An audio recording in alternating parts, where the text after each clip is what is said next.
সাইয়েদনা আদম আলাইহিস সালাম ভুল করলেন, ক্ষমা চাইলেন, ক্ষমা করে দিল কে? এজন্য আমাদেরও যদি ভুল হয়ে যায় আমরা আল্লাহর কাছে মাফ চাইবো। মাফের দরজা খোলা আছে না নাই?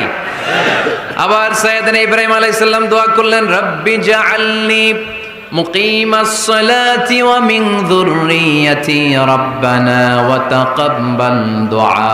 আল্লাহ আপনি আমার নামাজ কায়েমকারী বানান, আমার কলিজার টুকরা ইসমাইলকেও আমার সাথে নামাজ কায়েমকারী বানান, আমার দোয়াটা আপনি কবুল করে নেন। সালাতে কায়েম করো, হো সালাতে কায়েম করো, হবে সম্মানী তুমি, হবে জান্নাতি তুমি, হবে সম্মানী তুমি, হবে জান্নাতি তুমি। ঠিক কি না?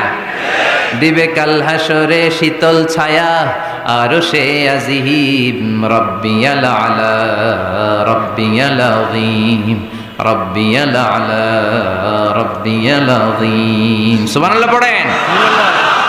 এরপরে কোনো বিপদে যদি পড়ে যাই, কোনো আপদ মুসিবতে যদি পড়ে যাই, কি দোয়া করতে হবে? সাইয়েদনা ইউনূস আলাইহিস সালামের ওই দোয়াটাও আল্লাহর কোরআনে আছে না নাই?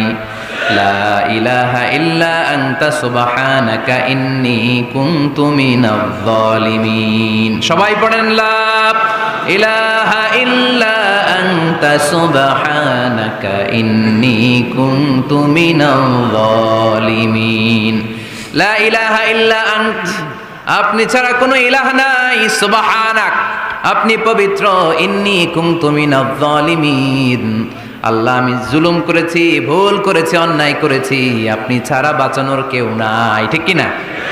আল্লাহ ছাড়া বাঁচানোর কেউ আছে? তরানোর কেউ আছে? আমি ছাড়া আল্লাহর আরো গোলাম আছে না নাই? আমি ছাড়া, আমি তো আল্লাহর বান্দা, আমি ছাড়া আল্লাহর আরো বান্দা আছে না নাই? কিন্তু আল্লাহ ছাড়া আমার দ্বিতীয় কোনো রব আছে?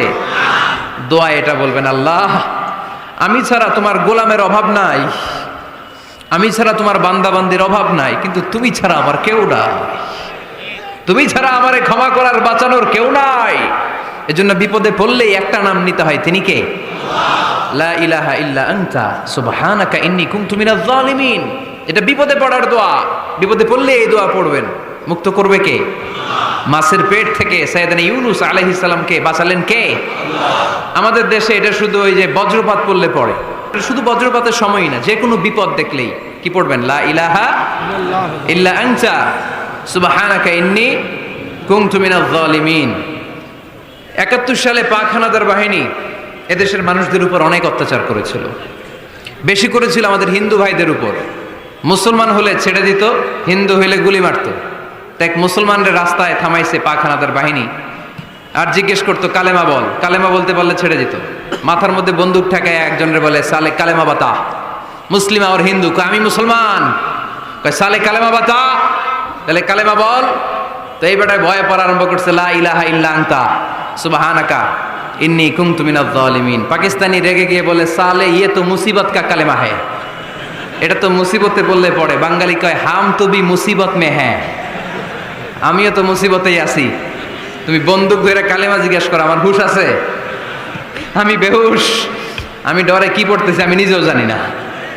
তো এটা হচ্ছে মুসিবত কা কালেমা। বিপদে পড়লে যদি পড়েন, বিপদ থেকে উদ্ধার করবে কে?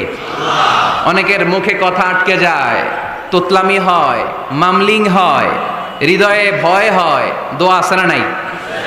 সাইয়েদনা মুসা আলাইহিস সালাম বললেন, রব্বি শরহ লি সাদরি ওয়া ইয়াসসির লি আমরি ওয়াহলুল উকদাতাম মিন লিসানি ইয়াফকাহু কওলি। সুবহানাল্লাহ পড়েন। ও আল্লাহ, আমার হৃদয়টারে উন্মুক্ত করে দাও, আমার কার্যক্রম দাওয়াতি কাজগুলোরে তুমি আল্লাহ সহজ করে দাও।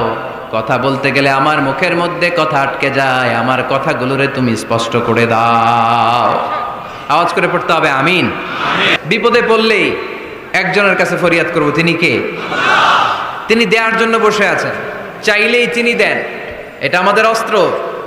যেখানে সবকিছুর কারিশমা শেষ, সেখানে দোয়ার কারিশমা শুরু। আমরা অনেক সময় শুনি ক্যান্সারে আক্রান্ত, ক্যান্সার নামে একটা রোগ আছে না? ডাক্তাররা বলে ক্যান্সার যার নাই অ্যান্সার। ডাক্তার ঘোষণা দিছে এই রোগী তো বাঁচবে না, সর্বোচ্চ বাঁচলে 6 মাস। কয় মাস?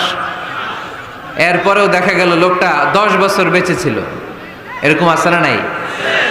সব ডাক্তার ফেল, ঘোষণা দিয়েছে 6 মাস বাঁচবে, কিন্তু বেঁচে রইল 10 বছর। এই যে 10 বছর বেঁচে রইল, কিসের কারিশমা? আল্লাহর কারিশমা। দোয়ার বদৌলত। এই জন্য বেশি বেশি দোয়া করতে রাজি আছেন তো? বেশি বেশি দোয়া করতে হবে, দোয়া করলেই লাভ। জীবনের যত দোয়া আপনি করেছেন, আপনার দোয়া কবুল করছে কে? তবে সাথে সাথে সবসময় করে না। 3টা পদ্ধতিতে আল্লাহ দোয়া কবুল করেন। কয়টা পদ্ধতিতে? আল্লাহর কাছে চাইলে আল্লাহ বলে ওকে ফাইন, দিব কবুল, দিব, অ্যাকসেপ্টেড, ইয়েস। দিব না, রিজেক্টেড, নো, এগুলো আল্লাহ কখনো বলে?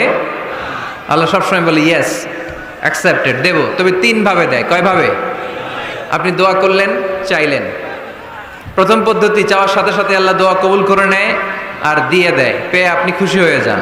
পদ্ধতি নাম্বার 2, আমরা চাই আল্লাহ এটা দাও, আল্লাহ তখনও বলে ইয়েস, দেব। কারণ না বলে ফিরিয়ে দিতে আল্লাহ জানেন, দেব, তবে সাথে সাথে দেন না, লেটার অন, দেরি করে। কখন দিলে আমার জন্য ভালো, এটা আমার চেয়েও ভালো জানে কে? দেরি করে দেয়। পদ্ধতি নাম্বার 3, আমি চাইলাম আল্লাহ এটা দাও, আল্লাহ বলে ইয়েস, দেব, সাথে সাথে দেয় না, দেরি করেও দেয় না। এটা কিয়ামতের ময়দানের জন্য তিনি রেখে দেয়, যাতে ওই দিন বিপদের কালে এই দোয়ার বদৌলতে তিনি আমাদেরকে বাঁচিয়ে দিতে পারে।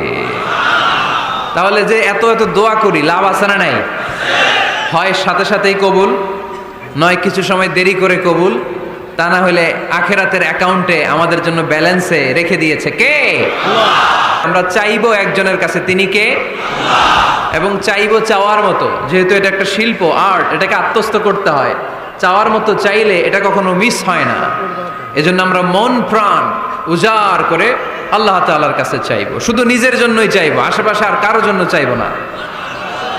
কেন? ওনার জন্য চাবো কেন? আমারটা আমি চাবো, ওনারটা উনি চাবে। কথা কন। অনেকে বলে হুজুর আমি আরেকজনের জন্য দোয়া করে কি লাভ, ওনারটা উনি করবে, আমারটা আমি করি।